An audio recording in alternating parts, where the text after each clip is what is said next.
Harga CPO turun pasca menguat 2 hari beruntun, gegara China. Harga minyak kelapa sawit crude palm oil (CPO) di Bursa Malaysia Exchange terpantau terkoreksi di sesi awal perdagangan awal pekan Kamis tanggal 20 Juli tahun 2023, mematahkan penguatan 2 hari beruntun sejak perdagangan pekan lalu. Melansir Refinitiv, harga CPO pada sesi awal perdagangan terpantau terkoreksi 0,25% ke posisi Rp3.920 Malaysia per ton pada pukul 8 waktu Indonesia Barat. Meskipun turun, harganya masih berada di level 3.900.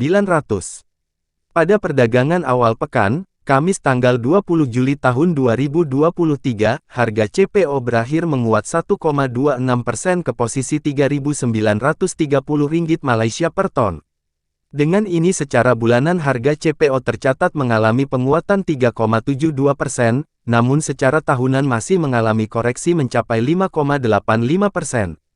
Penurunan harga CPO terjadi karena pelaku pasar cenderung ambil untung profit taking setelah harganya menguat 2 hari beruntun sejak perdagangan Jumat pekan lalu. Penurunan ini juga terjadi di tengah lonjakan ekspor Juli sejauh ini mengangkat pasar. Namun, harga CPO diperdagangkan sideways pada sinyal data yang bertentangan, ekspor yang lebih tinggi, ringgit yang lebih kuat dan minyak nabati terkait tanpa arah di Bursa Dalian.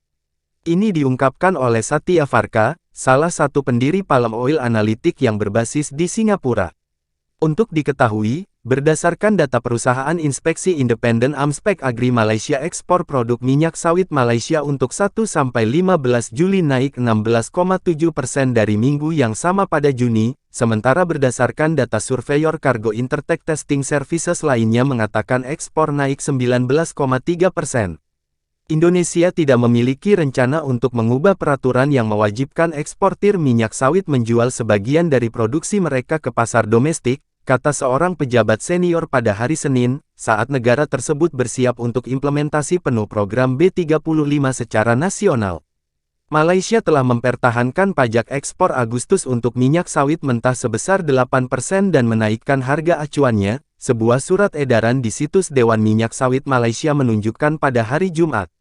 Dari sisi minyak saingannya, kontrak Soyoil teraktif Dalian Dubai CV1 turun 1,04%, sementara kontrak minyak sawit DCP-CV1 naik 0,2%. Harga Soyoil di Chicago Board of Trade BOJ-V1 naik 1,4%.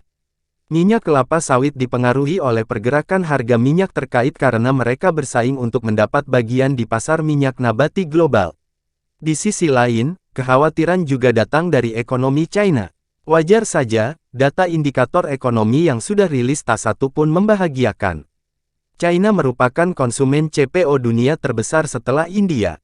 Bahkan, jika melansir data dari UN Comtrade, China merupakan konsumen terbesar kedua untuk CPO Indonesia pada periode tahun 2016 sampai tahun 2020, di mana kontribusi impornya sebanyak 14% dari total impor CPO Indonesia.